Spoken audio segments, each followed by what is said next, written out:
श्याम बाबा की बातें सुनने के लिए सब्सक्राइब करें भजन मंत्र शक्ति यूट्यूब चैनल को।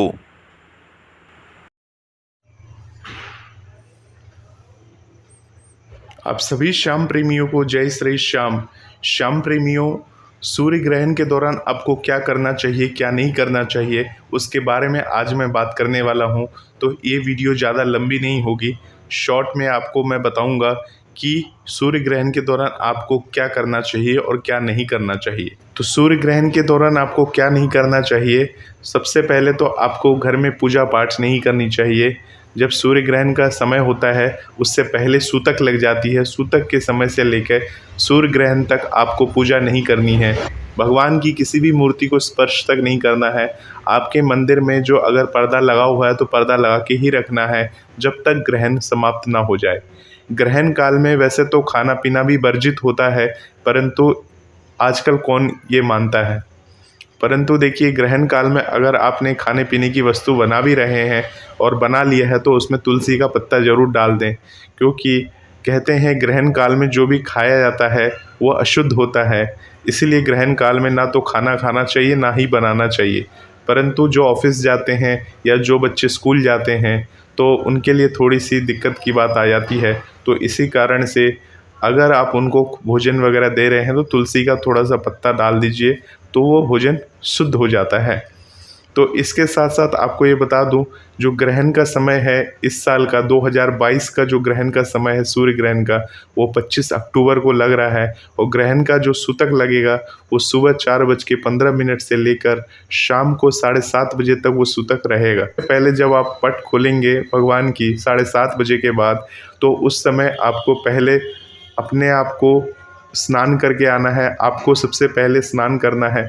स्नान करने के बाद ग्रहण समाप्ति के बाद आपको स्नान करना है। स्नान करने के बाद फिर आपको घर का मंदिर का जो पट है वो खोलना है। तो इस तरह से आप ग्रहण काल में भगवान को स्नान करा के अपने घर को शुद्ध कर लीजिए। गंगा जल छिड़क दीजिए जगह जगह, क्योंकि ग्रहण में अशुद्धि मानी जाती है। इसीलिए आपको ग्रहण काल का जो भी चीज़ है उसको सबको शुद्ध कर लेना है। शुद्ध करने के पश्चात ही आपको घर के कोई कार्य वगैरह करनी चाहिए। मंदिर का पट खोलने के बाद गंगा जल से उस पूरे मंदिर को शुद्ध करना है।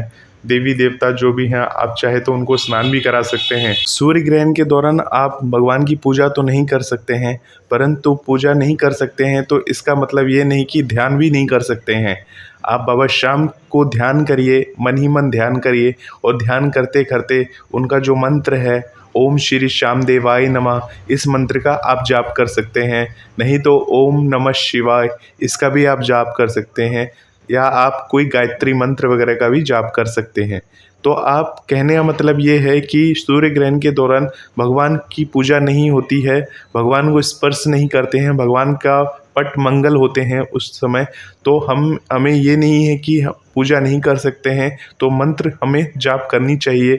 जो भी मंत्र आपको आता है, जो भी भगवान के मंत्र आपको आते हैं, ओम नमो भगवते वासुदेवाय नमः, कोई भी मंत्र है इस तरह से, तो आप उस मंत्रों का जाप कर सकते हैं और भगवान को इस तरह से याद कर सकते हैं। तो देखिए, सूर्य ग्रहण के दौरान आपको भगवान को मन ही मन ध्यान में रखना चाहिए और उनके मंत्रों को उच्चारण यानी जाप करते रहना चाहिए। इससे कहते हैं ग्रहण जो होता है वो कटता है। जैसे इंसानों के ऊपर ग्रहण आता है, इसी प्रकार से भगवान के ऊपर भी ग्रहण लगता है, और उस ग्रहण को मंत्रों के द्वारा, मंत्र की शक्ति के द्वारा काटा जाता है, जिससे भगवान के ऊपर जो आया हुआ जो ग्रहण है वो जल्द से जल्द कट जाए।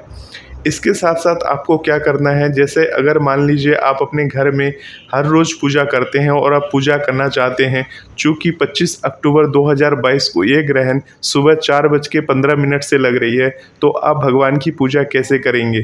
तो मंदिरों में तो देखिए पूजा जो होती है, पूजा जो होगी इस दिन वो 3 बजे से स्टार्ट हो जाएगी। मतलब सुबह के 3 बजे से स्टार्ट हो जाएगी पूजा। 4:15 से सूतक लगेंगे। तो सूतक जब लगेगा तो सूतक में पूजा पाठ नहीं होता है, उससे पहले मंदिर में पूजा हो जाएगी। यानी कि अगर कोई मंदिर है, कोई भी मंदिर है, जिस बाबा श्याम का मंदिर हो या कोई भी मंदिर हो, उसमें सुबह के 3 बजे मंगला आरती हो जाएगी और 3:30 तक मंगला आरती होने के बाद पोशाक जो बदली जाती है बाबा की, वो पोशाक बदली जाएगी। पोशाक बदलने के बाद 3:30 तक मंगला आरती हो जाएगी। उसके बाद 3:30 के बाद पोशाक बदली जाएगी। पोशाक बदलने के बाद उसके बाद उनका जो भी फूल से श्रृंगार किया जाएगा वो श्रृंगार हो जाएगा। और उसके बाद प्रातः आरती होने के बाद, प्रातः आरती यानी कि 4:15 से पहले पहले यानी 4, 8 या 10 तक भगवान की प्रातः आरती होने के बाद मंदिर के पट को मंगल कर दिया जाएगा। और जब मंदिर के जो पट मंगल हो जाएंगे तो मंगल होने के पश्चात अर्थात यानी कि शाम के समय जब ग्रहण समाप्त हो जाएगा, उसके बाद मंदिर में पूरा शुद्ध जल का छिड़काव होने के बाद, भगवान को स्नान कराने के बाद, उसके बाद भगवान की पूजा आराधना की जा सकती है। तो इसी तरह से आप जो अपने घर में भी भगवान की पूजा करेंगे, इसी तरह से आप करेंगे। ग्रहण काल में आप पूजा ना करें। और खाना तो वर्जित होता है, परंतु आधुनिक समय में बहुत सारे लोग मानते हैं, बहुत सारे लोग नहीं मानते हैं। परंतु आप अपने घर में इस तरह से देख सकते हैं, वातावरण को शुद्ध रखने के लिए आप थोड़ा सा तुलसी का पत्ता वगैरह, जैसे कि मैं बता चुका हूँ, उसका इस्तेमाल आप कर सकते हैं। तो ग्रहण काल में आप सुबह सुबह जल्दी उठ जाइए अपने घर में। सुबह अगर 3 बजे उठ जाएंगे, 3 बजे उठ के तो आप अपने घर में भी भगवान की पूजा आराधना आप इसी तरह से करके, और 4:15 से पहले पहले भगवान की प्रातः आरती करने के बाद, देखिए मंदिरों में तो वस्त्र बदलते हैं भगवान के। किसी भी मंदिर में जो होती है पूजा अर्चना, पहले मंगला आरती होती है, फिर वस्त्र बदलती है, फिर श्रृंगार वगैरह होती है उनकी। तो श्रृंगार होने के बाद फिर प्रातः आरती होती है। तो घर में तो इतने नियम कायदे नहीं हैं। घर में आप उठेंगे, उठने के बाद भगवान को स्नान कराएंगे, स्नान कराने के बाद आप भगवान की स्नान कराने के बाद आप उनकी पूजा पाठ करेंगे। और उसके बाद 4:15 से पहले पहले आप अपने मंदिर के पट को मंगल कर देंगे। तो इस तरह से ये है कि आपको अपने घर में भी पूजा हो जाएगी, और आपको ये भी अंदर से महसूस नहीं होगा कि यार आज ग्रहण लग गई तो हम पूजा नहीं कर पाए भगवान की। तो ऐसा मन में रहता है, बहुत सारे लोग जो हर रोज़ पूजा करते हैं सुबह शाम की, उनके मन में ऐसा ख्याल आ जाता है कि हम हर रोज़ पूजा करते हैं और आज ग्रहण पड़ गया तो इसके वजह से हम भगवान की आज पूजा आराधना ना कर पाए। तो देखिए, ये सूर्य ग्रहण जो होता है या चंद्र ग्रहण, जो भी ग्रहण अगर लगता है, उसके सूतक समय आपको जाना ज़रूरी होता है कि उसके सूतक कब से लग रहे हैं। क्योंकि ग्रहण तो कुछ घंटों का होता है, परंतु सूतक जो होते हैं उससे पहले लग जाते हैं। तो आपको सूतक कितने बजे से कितने बजे तक लग रहा है उसके बारे में पूर्ण जानकारी होनी चाहिए, और उस हिसाब से आपको काम करने चाहिए।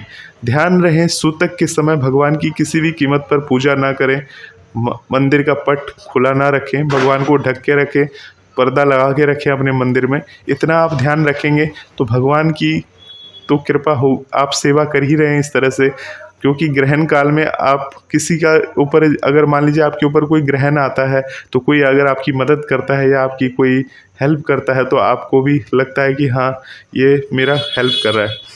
परंतु अगर ग्रहण मान लीजिए आपके ऊपर आया हुआ और वही आपसे कोई मदद मांगने आ जाए कुछ हो, तो क्या आप कर पाएंगे?